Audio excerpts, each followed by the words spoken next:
It's a Good Old World by Bruce Barton. Essay number 15. Are you industrious or merely busy? I presume the stage is partly responsible for it. Or perhaps the earnest young novelists who live in small towns and write novels about American business. Anyway, someone or something has given us a portrait of the successful American businessman that is unlike any successful American businessman whom I have ever happened to meet. Our portrait represents him as snapping orders through a telephone while he munches his breakfast, stopping his automobile halfway downtown to get off a couple of telegrams, rushing through a breathless day at the office, and dictating letters in his limousine all the way home.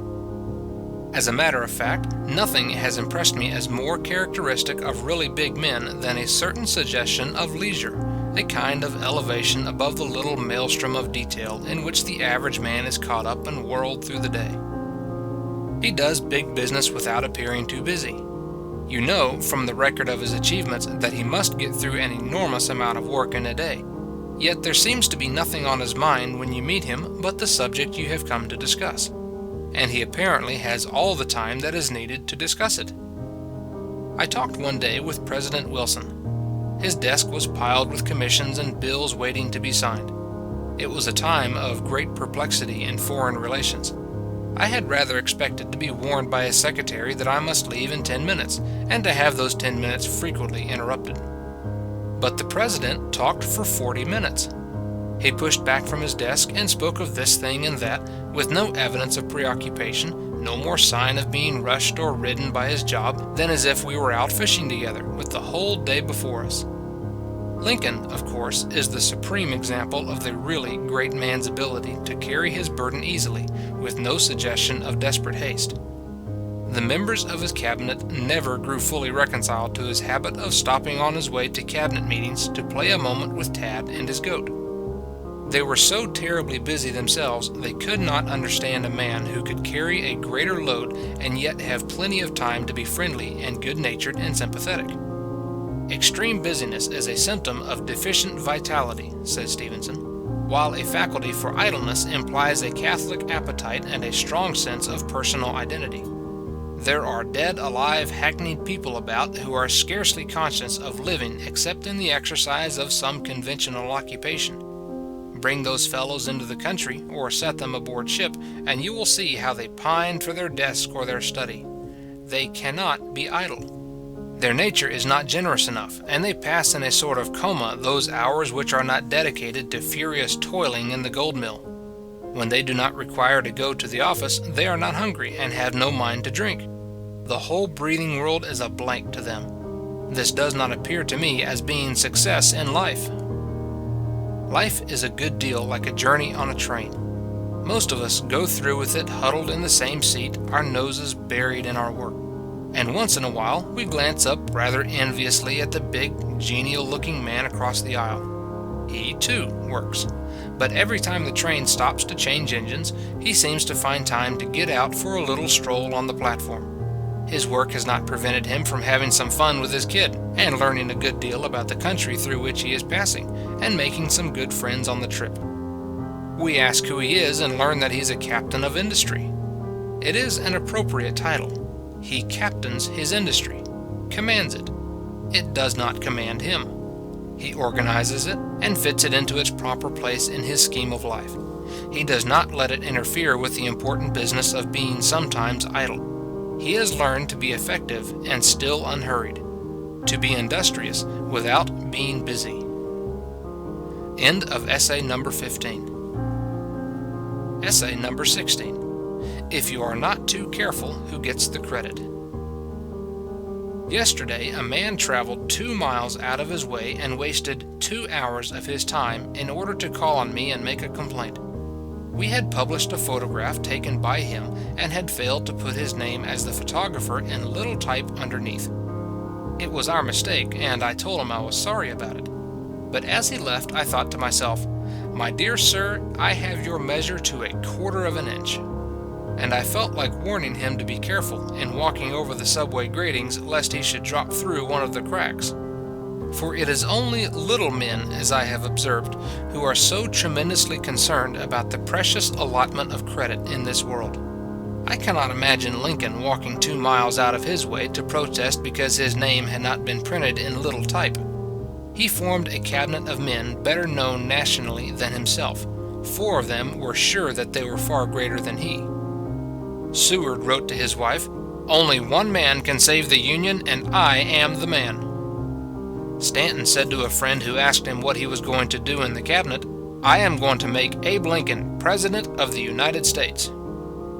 Chase from the Treasury Department conducted an open campaign for Lincoln's defeat and his own nomination to the presidency.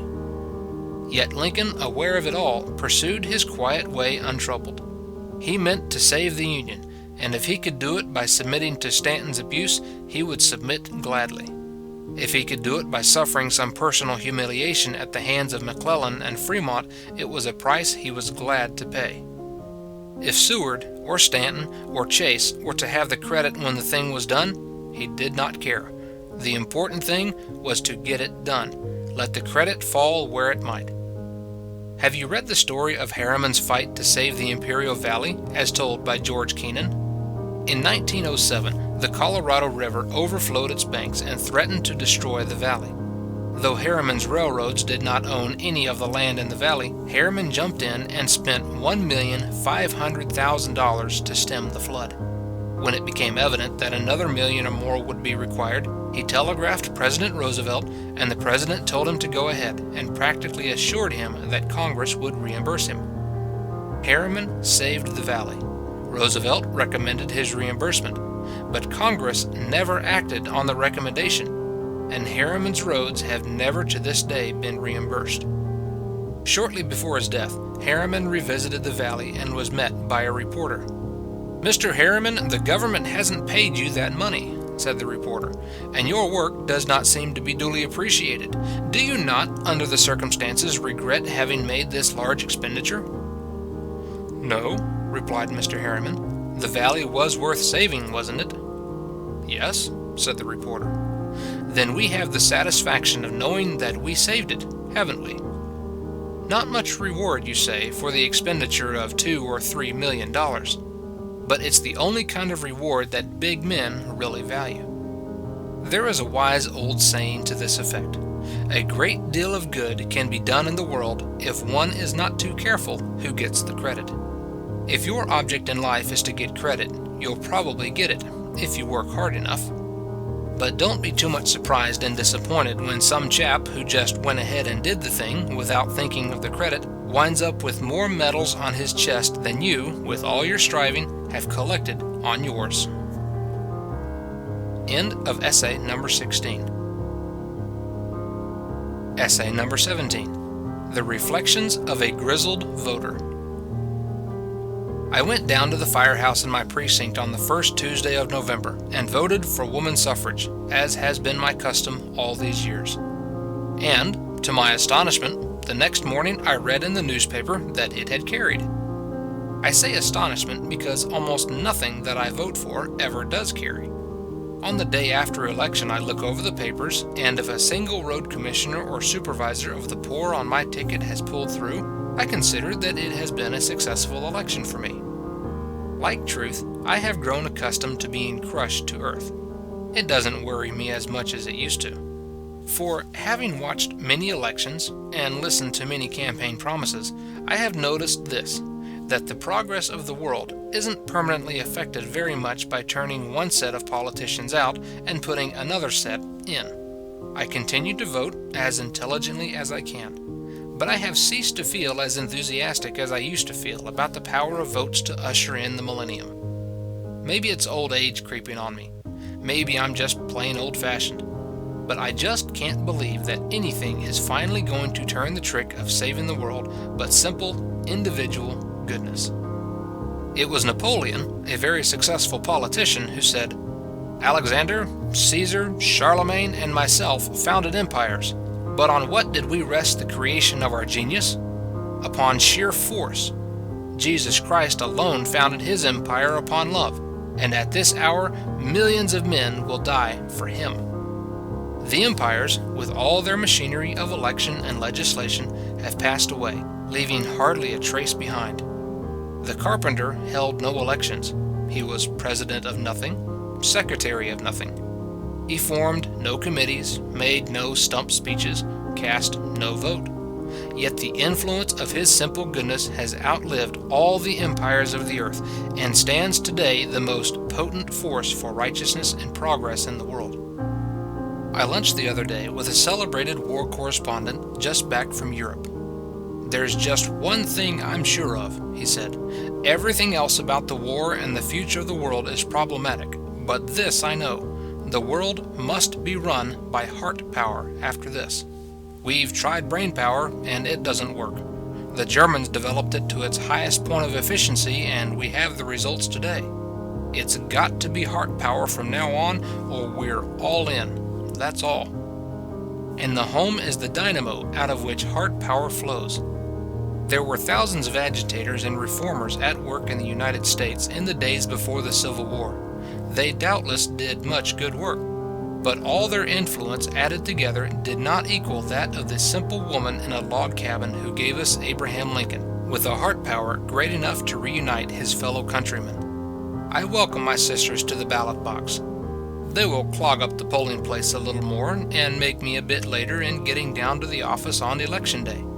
But I'll forgive them all that, and I'll vote for all the reforms they think are going to do any good, so long as they will continue to give us sons like the carpenter and Lincoln. Meantime, when their pet reforms and candidates are defeated, as often they will be, let me commend them to Sam Walter Foss. Let me live in a house by the side of the road, where the race of men go by, the men who are good and the men who are bad, as good and as bad as I. I would not sit in this corner seat or hurl the cynic's ban. Let me live in a house by the side of the road and be a friend to man. Reforms will come and go. Truth will keep right on being crushed and rising again. Politicians will promise and fail to make good. Movements will wax and wane. But if enough of us build our houses alongside of Sam's, we'll gradually turn this old alleyway of a world into a nice, respectable street, no matter who carries our precinct for alderman. End of essay number 17. Essay number 18. "They say" has made many a good man good for nothing. The first steamboats built in America looked like wooden boxes with pointed ends. Colonel John Stevens, their designer, concentrated his attention on his engines. One day his son Robert conceived the notion that the boats would make better time if their bows were longer and more sloping. He designed a false bow of this sort and built it onto a ship called the New Philadelphia, which slipped through the water so much more easily thereafter that it attained the great speed of 13.5 miles an hour. Robert had to build his bow almost with his own hands. He took it to his shipbuilders, Messrs. Brown and Bell, and asked them to do it for him. But Mr. Bell declined. "That bow will be called Bell's Nose," he said, "and I shall be a general laughingstock."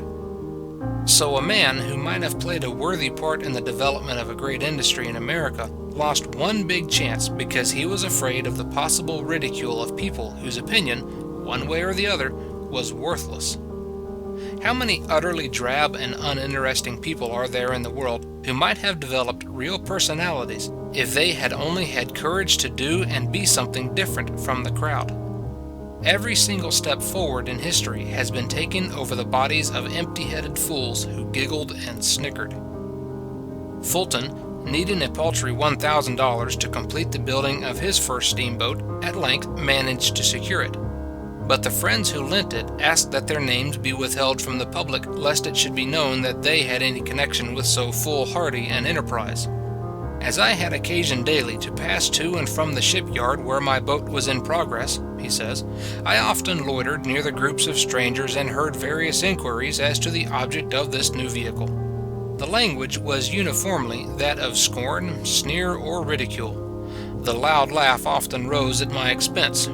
The dry jest, the wise calculation of losses or expenditures, the dull but endless repetition of Fulton's folly. Never did a single encouraging remark, a bright hope, a warm wish cross my path. Governor DeWitt Clinton, pushing through the construction of the Erie Canal, which was so important a factor in the early upbuilding of the country, was hooted with cries of "Clinton's Big Ditch" and "Clinton's Folly." Alaska, which had paid for itself so many hundred times over, was derisively referred to as Seward's Icebox when that courageous statesman negotiated for its purchase from Russia. Remember this if you would accomplish anything worthwhile. The crowd is generally good-natured, but its judgments are seldom the judgments of history.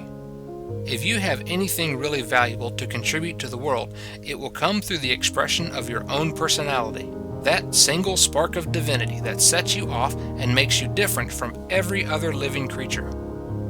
A noted English schoolmaster used to have as his motto, "Never explain, never retract, never apologize. Get it done and let them howl." It is a motto not altogether to be commended. He who governs his life according to it will not be an agreeable companion or accomplish the largest service under a government where the will of the majority must finally prevail. But there is a rugged spirit of independence embedded in it that many men would do well to adopt. You can afford to have a decent regard for public opinion, but you can never afford to let yourself get into the pathetic condition where what they say or may say will keep you from doing what ought to be done. It's a hopeless condition to be in, because what they say today is not what they said yesterday or will say tomorrow. For John the Baptist came neither eating bread nor drinking wine, said Jesus, and ye say he hath a devil.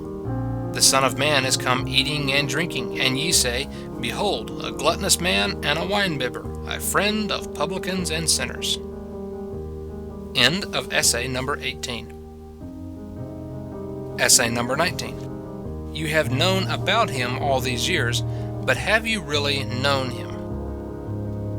Since we stand upon the threshold of his birthday, let me introduce you to the most attractive, most delightful young man in the world.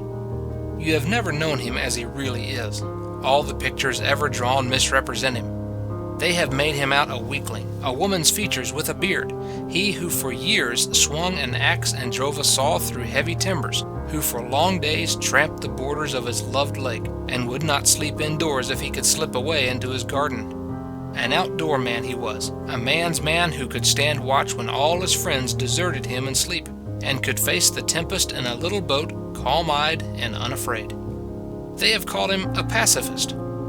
How could they forget that day, I wonder, when in the midst of the hard-faced crowd he stood and, braiding a little whip, drove them out before him? Think you it was only the glance of righteous anger in his eye that sent them scurrying? I tell you that behind that little whip were muscles of iron made strong by many years of labor, and a spirit that never once knew fear, not even in the presence of the cross. I have met men long-faced and sorrowful, wagging their heads bitterly over the evil of the world, and by their very joylessness adding to that evil. And in their hearts they supposed that they were representing him. Think of it, representing him to whom little children flocked with joyous laughter, and men beseeching him to have dinner with them in their homes. You remember the first of his miracles, or perhaps you do not. Too often those who claim his name have preferred to forget that miracle. It does not fit in with the picture of him that they have wrought. He was at a wedding party with his mother and some friends, where the merriment ran high. In the midst of it they came to him in consternation. The wine had given out. So he performed his first miracle, just to save a hostess from embarrassment, and he thought it worth a miracle. Just to save a group of simple folk from having their hour of joy cut short, it was for such a cause, he thought, that his divine power had been entrusted to him. No one ever felt his goodness a cloud upon the company.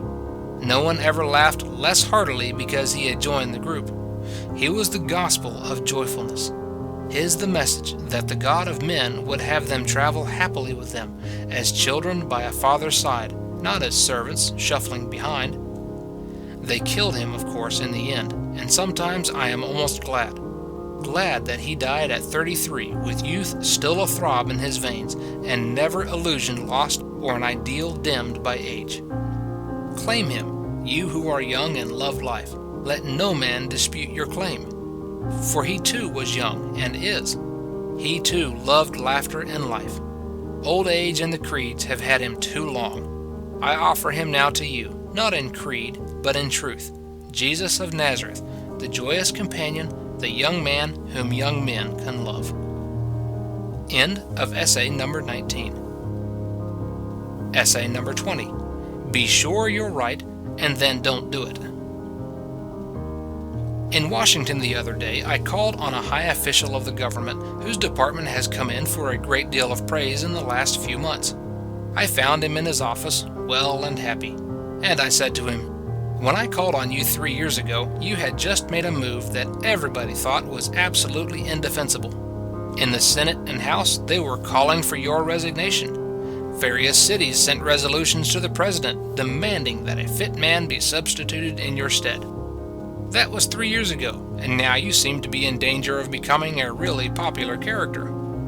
He laughed. "One thing a man has to learn in public office," he said, "is that criticism is inevitable. The man who lets his judgment be deflected from day to day by what the people think or say will go on the rocks as sure as shooting. A man must trust his own judgment and conscience and go ahead. Someday, if he has been true, the facts will come to light and justify him." Coming back on the train, I picked up Ida Tarbell's Life of Lincoln and read again the story of those bitter years of Civil War. In the West was Fremont, brilliant, impetuous, conceited, the popular idol. Without consultation or authority from the president, he issued in his own name an Emancipation Proclamation. It was immensely popular in the North. Newspapers and public speakers hailed it as a stroke of statesmanship, and its author as the man of vision who dared while the president weakly hesitated. The country did not know the full facts. Lincoln did. He knew that such a proclamation issued at that hour would do far greater harm than good. It would not help to save the Union, and it might throw into the arms of the Confederacy those border states which had in it their power to win the war. So he modified the proclamation. When his order was made public, says Miss Tarbell, a perfect storm of denunciation broke over the president. The whole North felt outraged. There was talk of impeaching Lincoln and replacing him with Fremont. Great newspapers criticized him, warning him to learn where he was tending. Influential men in all professions spoke bitterly of his action. "How many times," wrote James Russell Lowell, "are we to save Kentucky and lose our self-respect?" And all the time Lincoln, knowing better than any of his critics, having in his own mind his own plan for an Emancipation Proclamation, held his peace, enduring the criticism, waiting for the proper hour. Passages like that make me feel very reticent about exercising my divine right, as an American citizen, to denounce the government. So often in our history, the events have proved that those who were criticized had all the facts, and the critics only part. So often men have slain the prophets and then erected mausoleums to them afterwards. Criticism is an intelligent service in a democracy. But it is a very specialized job, and I, for one, am willing that it should be somebody else's job. Generally speaking, there is safety in this rule, and a lot of solid sense. Don't criticize until you're sure you're right. Then don't. Usually, by the time you're absolutely sure, it will be too late anyway. End of essay number 20. Essay number 21. I have always had a soft spot in my heart for Joseph. I have always had a soft spot in my heart for Joseph, the true-hearted carpenter of Nazareth. To Mary, his wife, the mother of Jesus, the world pays generous homage, and well it may. Her faith was firm at the end. She was one of those who stood brave and trusting even at the foot of the cross. The world remembers that, and generously forgets that there were times when her son was too great a mystery for her. Times when she and his brethren would have locked him up as mad, and when he spoke of them almost as though they were hardly worthy of him. We forget all this and remember her at her best, and she deserves to be remembered. But Joseph we remember hardly at all. Yet he must have been a wonderful man. "Suffer the little children to come unto me," Jesus said, holding out his tired arms, and smiling, even as his patient carpenter father had opened his arms to his own children at the close of the wearying day. Remembering such a scene as that, I stand reverently before the memory of Joseph. This is his distinction. He so represented fatherhood to his own son that the son could conceive of no more splendid title for God than the single title, Father. There is no reward of riches for successful fathers, no distinguished service medal, no Victoria Cross. We reverence Washington and Lincoln, Luther and Phillips Brooks, but the men who gave them birth and training have disappeared from our remembrance. Yet I know of no business of greater compensations than the business of successful fatherhood. Recently, I was a visitor at 2 homes. The first was a home of abundance. We ate on rich china and sat afterwards amid expensive surroundings. I wondered that a man who had so much should seem to find so little satisfaction in it. Late in the evening, I discovered the truth. "Men call me fortunate," he said to me, "but they do not know what they say. I have made a failure of the only thing in life that counts. My son is worthless, and I let him drift into worthlessness." The other home was modest. The man who dwells in it will never be heard of beyond the limits of his own small town. But he has put humanity in his debt. The lives that he has brought into the world will shed glory on his name long after he has passed beyond. He has paid the price, of course. He might perhaps have gone farther in business, if he had been content to sacrifice everything to business. But for years he has made it a rule to take some regular time each day to be a comrade to his boys. Their reading, their sports, their problems are a first consideration on his calendar. In business he makes only his living. At home he is guiding and molding lives. "Do not be concerned at my death," murmured Samuel Wesley on his dying bed. "God will then begin to manifest himself in my family." The world has erected no monument above Samuel Wesley. He has been forgotten, as completely forgotten as though he had been a king of England or a millionaire. But the influence of his character will not perish. His is the proud heritage of the friends of Joseph, the unobtrusive, unremembered fellowship of men who lose their lives in fatherhood, and losing them, find an immortality in the undying influence of their sons. End of essay number 21.